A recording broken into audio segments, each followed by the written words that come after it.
والصلاة والسلام على من لا نبي بعده. أما بعد،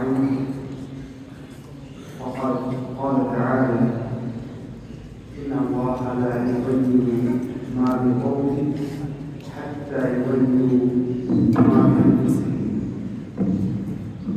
আজকে নামাজ পড়া প্রতিযোগিতার ২৫ আয়াতের একটা কর্মশালা ২০২৫-এ পুরস্কার বিতরণী প্রোগ্রাম করতে জামিয়া সালাফিয়ার সম্মানিত শিক্ষক মণ্ডলী, আমার সামনে উপবিষ্ট আমাদের অভিভাবকবৃন্দ এবং জামিয়া সালাফিয়ার বিভিন্ন স্তরে বিভিন্ন বিভাগে আমার প্রাণপ্রিয় শিক্ষার্থীরা, আজকে অষ্টম শ্রেণীতে সর্বশেষ ঘন্টা ছিল এই বছরে। সেজন্য ওদের সাথে কিছু কথা বলছিলাম, তো সেই কথাগুলো তোমাদের সাথে শেয়ার করতে চাই। আমার দেখা অনুযায়ী আমি যতখানি জানি, দেখেছি, করেছি, যতটুকু অভিজ্ঞতা হয়েছে সে অনুযায়ী জামিয়া সালাফিয়া আমাদেরকে ভালো একটা সিলেবাস দিয়েছে, এক ঝাঁক নিবেদিত গ্রামীণ লক্ষ্য শিক্ষক দিয়েছে এবং আমাদের এখানে আলহামদুলিল্লাহ অন্যান্য আরো অনেকটি আমরা ভালো পেয়েছি। সেজন্য বছরের শেষ তো, তাই কথাগুলো বলা। কথার স্বার্থ হচ্ছে যে তোমরা ঝরে যেও না, লেখাপড়া এই জায়গা থেকে তোমরা কেউ ঝরে যেও না। ঝরে যাওয়া বলতে আমি বোঝাচ্ছি যে অমুক জায়গা ভালো, ওখানে বেশি লেখাপড়া হয়, ওখানে থাকা খাওয়ার সুবিধা ভালো, ওখানে কাপড় কেটে দেয়, ইত্যাদি ইত্যাদি কোনো কারণ দেখিয়ে জামিয়া সালাফিয়া ত্যাগ করো না। এটা তোমাদের প্রতি আমার বিশেষ নসিহত, উপদেশ এবং পরামর্শ। কেন? কারণ আমি একটু আগে বলেছি জামিয়া সালাফিয়া হয়তো অনেক কিছু দিতে পারেনি, কিন্তু আমরা অনেক কিছু পেয়েছি। শিক্ষার জন্য যাওয়ার আগে একটা ভালো সিলেবাস লাগে, ভালো শিক্ষক লাগে এবং ভালো পরিবেশ লাগে। আমার পছন্দটা পুরোপুরি পেয়েছি আলহামদুলিল্লাহ। বাকি শিক্ষার পরিবেশ, ক্লাসরুম, এটা এই বছরটাতে আমাদের অনেক ডিস্টার্ব হয়েছে, কিন্তু আমরা আশা করছি আগামী বছর জানুয়ারি থেকে আমরা সবাই ক্লাসরুমে ফিরতে পারবো ইনশাআল্লাহ। আমাদের মসজিদের সমস্যা ছিল, একটা জিনিসের ছিল, সেটা ঝড়ে পড়ে গিয়েছিল, কষ্ট হচ্ছিল। তোমরা অনেক কষ্ট করেছিল, আমার শিক্ষক মন্ডলী, কর্মচারী, কর্মকর্তা সবাই অনেক কষ্ট করেছে।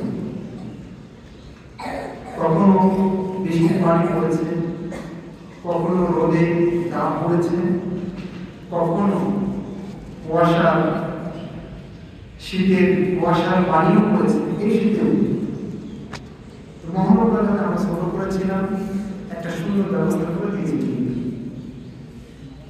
সেজন্য সফর করতে হবে, ধৈর্য ধরতে হবে, তাহলে ইনশাআল্লাহ ধীরে ধীরে সবকিছু আমাদেরকে আল্লাহ দিয়ে দিবেন।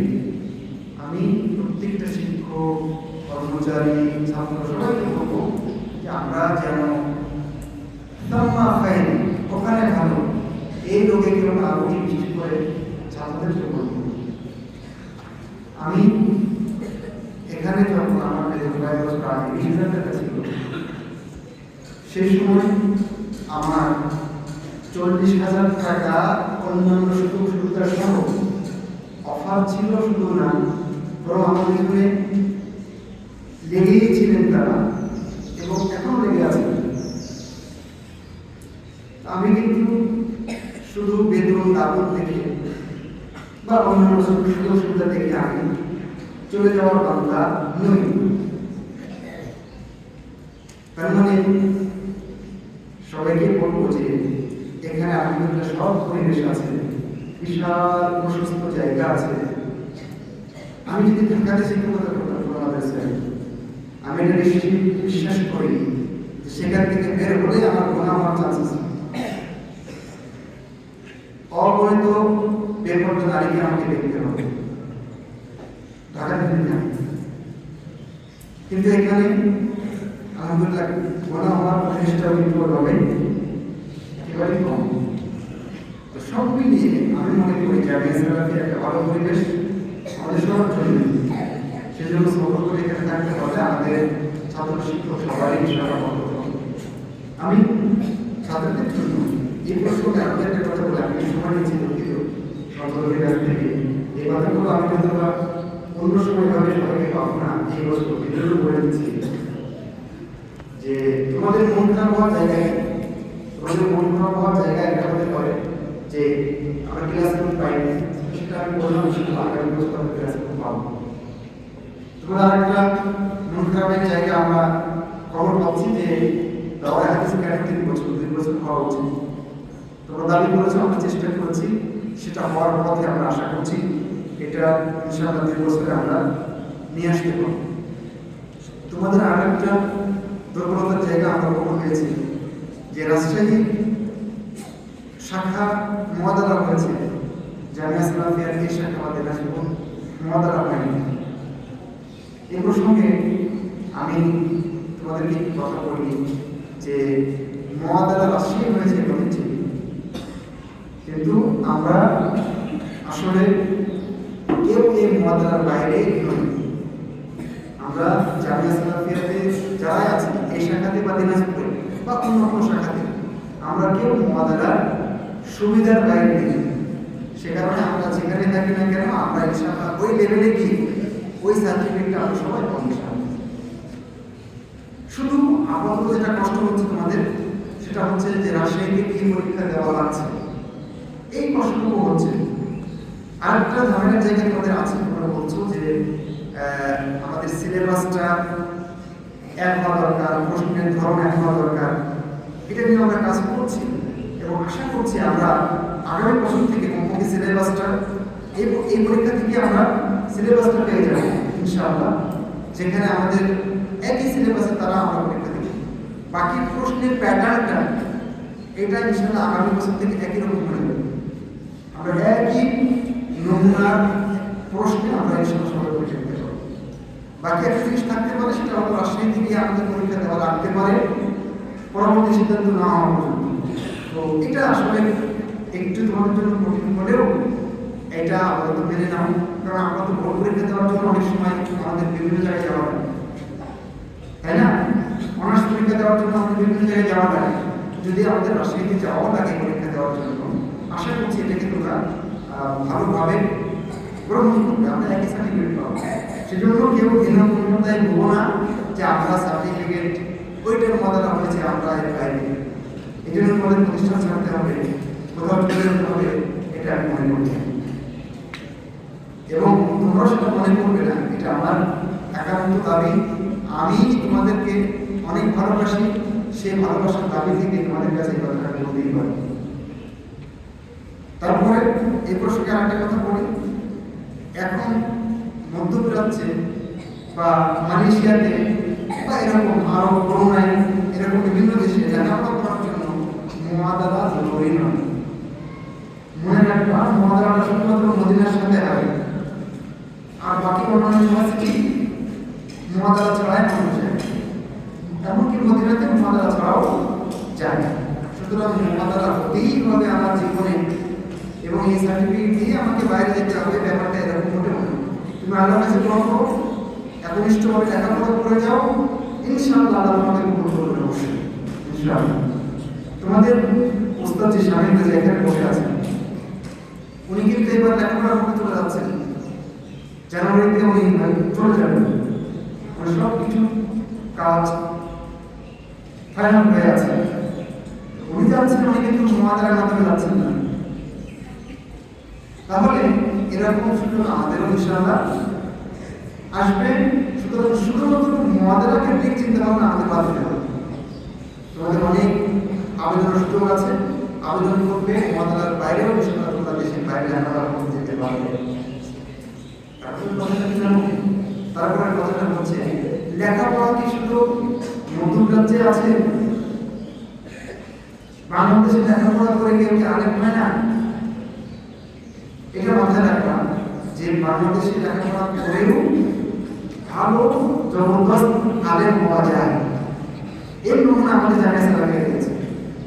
এখানে এমন কিছু শিক্ষক আছে যারা কখনো বাইরে পড়েনি, কিন্তু তারা মাশাআল্লাহ ভালো আলেম।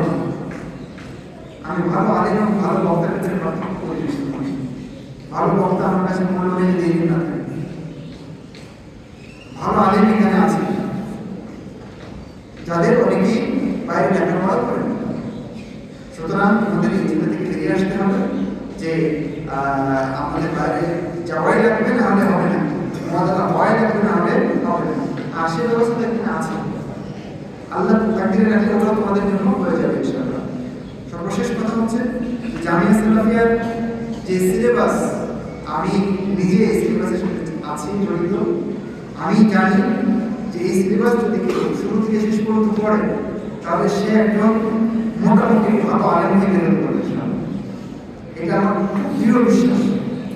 এবং আমি বিভিন্ন ক্লাসে তোমাদের যাওয়ার সুবাদে আমার কাছে যেটা মনে হয়, তোমাদের ভিত্তিটা আমাদের অনেক মজবুত।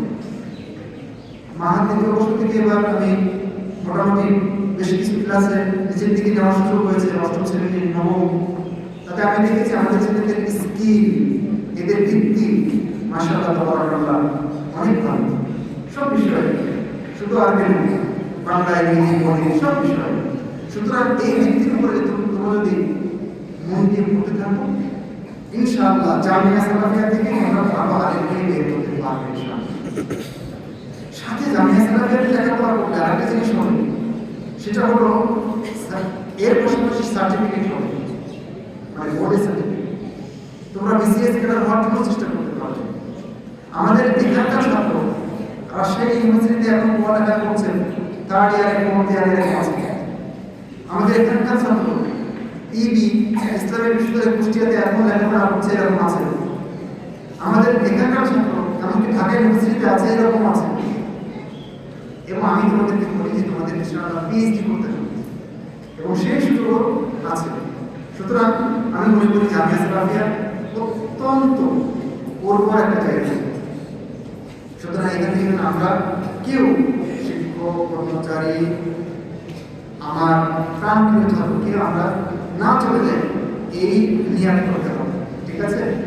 আর একটা কথা বলি যে দুনিয়ার কোনো জায়গায় আমার জন্য, তোমার জন্য, মানে ফুলের কার্পেট বিছিয়ে রাখি কোথাও না কোথাও, সব জায়গায় কোনো না কোনো অসুবিধা অবশ্যই আছে। তুমি আজকে যে প্রতিষ্ঠানকে ভালো করে যাবে, গিয়ে দেখো ওখানে একটা দিক নাই। আমি শিক্ষকদেরকে কথা বলবো, আমি নিজেকেও বলবো, আমি এই প্রতিষ্ঠান ছেড়ে যাবো কোনো জায়গায় ভালো কিছু আশায়, দেখবো সেখানে গিয়ে অন্য সমস্যা আছে। তার মানে সব জায়গায় কিছু না কিছু সমস্যা থাকবেই, এটা তো মানুষের কাজ। সুতরাং আমাদের মানসিকতা একটু যেন স্থির হয়, এই আমার কামনা থাকে সবার কাছে। আর সবশেষে আমি যখন এখানে ঢুকবো, ঢোকার সময় নড়ে বাচ্চা নড়ে ছেলেরা চুপ থাকতে পারে, না হলে বাড়ি যদি একটা কথা বলো, তার সবাইকে পাঠিয়ে দেব, যে যে কথা বলবে, কারণ পাঠিয়ে কথা বলবে। আমি যখন এখানে ঢুকছিলাম তখন একটা সঙ্গীত চলছিল, কামনিওয়ালা। আমাদের কাছে কেউ ফিফকে হানাফি হতে পারে, সাধারণ জনগণ ফিফকে হাম্বালি হতে পারে, ফিফকে সাধারণ জনগণ শাফিঈ হতে পারে, মালিকি হতে পারে, কিন্তু আকীদায় সবাইকে অবশ্যই 4 ইমামের আকীদা গ্রহণ করতে হবে। তার মানে আমি ফিরকে শুধুমাত্র ইমাম আবু হানিফার ফতোয়া নিয়ে চলতে পারি না। একজন সাধারণ মানুষের জন্য এটা অনুমতি দিয়েছিল ওলামায়ে কেরামকে। একজন সাধারণ জনগণ যার লেখাপড়া নাই, কিচ্ছু নাই, তিনি আমলের ক্ষেত্রে হানাফি ফিকহ ফলো করতে পারেন, আমলের ক্ষেত্রে তিনি শাফিঈ, হাম্বলি, মালিকি ফিকহ ফলো করতে পারেন, এতে কোনো সমস্যা নেই। কিন্তু আকীদার ক্ষেত্রে 4 ইমামের আকীদা ধারণ করতে হবে। বুঝা গেছে? কেন কথা বললাম? কারণ ফিকহে 4 মাযহাবের 4 ইমামের মতে অনেক মাসালাতে ভিন্নতা আছে, কিন্তু আকীদায় কোনো ভিন্নতা নেই। একটা দুটো মাসালা ছাড়া বাকি আকীদার সব জায়গায় 4 ইমাম একেবারে অটল এবং অনড় আছেন। দুঃখিত এবং দুঃখের বিষয় হচ্ছে আমাদের দেশে এবং ভারত মহাদেশে আমাদের যারা হানাফি ভাইরা আছেন তারা ইমাম আবু হানিফার ফিকহটা নিয়েছেন, কিন্তু যে জায়গাতে 4 ইমাম একতাবদ্ধ হয়েছে আকীদা, এই আকীদাটা ইমাম আবু হানিফার কাছ থেকে নিতে পারেন। এটা শেম, এটা লজ্জা, এটা দুঃখের। সেজন্য আমার সবসময় দাবি থাকে যে আমরা যেন ইমাম আবু হানিফার আকীদা গ্রহণ করতে পারি, তার ফিকহ গ্রহণ করি। কারণ যদি আমার আকীদা ঠিক না থাকে তাহলে আমার সব কিছু বদল হয়ে যাবে। আমি যদি আকীদায় মাতুরিদি হয়ে যাই, আমি যদি আকীদায় আশআরী হয়ে যাই, আমি যদি মনে করি যে আল্লাহর 7টা সিফাত ছাড়া আর কোনো সিফাত আমি বিশ্বাস করি না, তাহলে আমি কোরআনের অনেক অনেক আয়াত অগ্রাহ্য করব। ফলত আমার ইমান টিকবে কিনা এটা সন্দেহের জায়গায় চলে যায়। যাই হোক, আমি যখন ঢুকছিলাম তখন কারণীওয়ালা একটা সঙ্গীত চলছিল, এটা সম্পূর্ণ আকীদা বিরোধী একটা সঙ্গীত, এখানে কথাবার্তা আছে। আমি এই বাচ্চাকে দোষ দিচ্ছি না, এই বাচ্চাটা ছোট মানুষ, কত মাসুম ছেলে, কিন্তু এই সঙ্গীত যে বানিয়েছে, যে প্রচার করেছে, আমি তাকে দোষছি। যারা এটা গিয়ে অনেক কিছু অর্জন করতে চায় আমি তাদেরকে দোষছি। এই সঙ্গীতে বলা হয়েছে দোজাহানের বাদশাহ। দোজাহানের বাদশাহ কে? নাম কে? মোহাম্মদ আলী দোজাহানের বাদশাহ। নবী সাল্লাল্লাহু আলাইহি ওয়াসাল্লাম আমাদের রাসূল, তাকে ভালোবাসতে হবে, তাকে শ্রদ্ধা করতে হবে, তার পথ অনুযায়ী ইসলাম বুঝতে হবে। কিন্তু বাদশাহ নন তিনি, পরকালে তিনি বাদশাহ নন, প্রশ্নই আসে না। মোহাম্মদ আলী নিজে বলবেন কালকে আমাদের ময়দানে আমি মানি, তিনি বলবেন যে আমি মানি, আর মানি সব কোথায়? দুনিয়ার যারা বাদশাহ ছিল তারা কোথায়? সুতরাং দোজাহানের বাদশাহ বলে আমি আল্লাহ রাসূলকে উপরে উঠাতে চেষ্টা করছি, আসলে আমি ওনাকে নিচে নামাচ্ছি। এটা দিয়ে আমি আবেগ প্রকাশের চেষ্টা করছি, আসলে আমি পচা আকীদা, যে দুর্গন্ধ আকীদা আমি লালন করি, সেটাই আমি প্রকাশ করছি। সেজন্য আকীদার জায়গায় নো কম্প্রোমাইজ, মান আলাইহি ওয়া আসহাবি, এটা আমাদের বিশেষ করতে হবে। সেজন্য আমি এখানে যারা শিক্ষক, ছাত্র যারা এখানে আছেন, সবার প্রতি সবাই বন্ধু অনুরোধ থাকবে, আপনারা সবাই আকীদার চ্যাপ্টারটা ভালো করে পড়েন, ঠিক সাহাবীদের যে আকীদা সেটা ধারণ করেন। আপনি ফিকহে হানাফি হন, শাফিঈ হন, মালিকি হন, হাম্বলি হন, অন্য কোনো দাউদ জাহিরি মত নেন বা ইবনে হাসান আল-আন্দালুসির মত নেন, কোনো আপত্তি নেই, বা আপত্তির জায়গাটা তো একেবারেই কম, কিন্তু আপনি আকীদাটা গ্রহণ করেন, তাহলে এই সঙ্গীতগুলো ভালো হয়ে যাবে। যেন আমি আসলে আজকের প্রসঙ্গে কোনো কথা বললাম না, বাইরের কিছু কথা বললাম, তবে আমি মনে করি যে এগুলো দরকার ছিল। এবং জামিয়া সালাফিয়া আমরা এখানে থাকবো, এই যে প্রতিযোগিতা হলো, আমরা ধীরে ধীরে আর অনেক আয়োজন তোমাদের জন্য করবো, যার প্রতিযোগিতাকে সমৃদ্ধ করবে। এই যে তোমরা কাজটা করেছো, তোমরা যে এখানে অনুষ্ঠান করেছিলে, আমার কাছে মনে হয়েছে তোমাদের ভিতরে অনেক সৃজনশীলতা আছে। সেই মেধাকে কিভাবে কাজে লাগানো যায়, আমি আজকে অবশ্যই বলেছি স্টুডেন্ট অ্যাফেয়ার্সের ভাইস সেখানে ছিলেন, সেখানে আমাদের মহাজির সাহেব আব্দুল্লাহ মাহমুদ সাহেব ছিলেন। আমি বলেছি আমাদের ছেলেদের মেধাগুলোকে আলোচনা করা প্রস্তুত করতে পারি, এই জন্য যত সম্ভবকারী আমি দেওয়ার চেষ্টা করেছিলাম। সেই জন্য তোমরা থিতু হও, এখানে স্থায়ী হও, এখানে যেন তোমাদেরকে দাওরায়ে হাদিসের সার্টিফিকেট সবার হাতে আমি দিতে পারি, এই দাবি অনুসরণ থাকবে। এবং সেই দাবি রেখে মহানুল আলমী আমাদের সাথে কবুল করুন, আমাদেরকে ইখলাস দান করুন, মহানুল আলমী এই জামিয়া সালাফিকে কবুল করুন। এই দোয়া এবং এই দাবি, এই আবেদন, এই নিবেদন, এই প্রার্থনা আমার রবের জীবনে রেখে আমার কথা শেষ করছি। কথা লম্বা হয়ে যাওয়া